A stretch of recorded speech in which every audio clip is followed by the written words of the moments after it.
தீங்கு என்ன நான் செய்த தீங்கு என்ன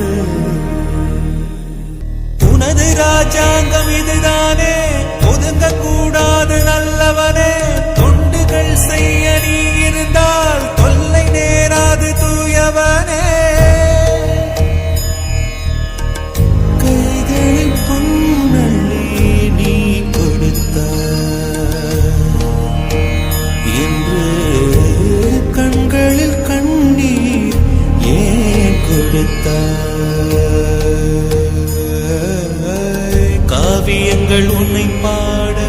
காத்திருக்கும் பொழுது காவி உடை நீ கொண்டால் என்னவாகும் மனது காவியங்கள் உன்னை பாட காத்திருக்கும் பொழுது காவி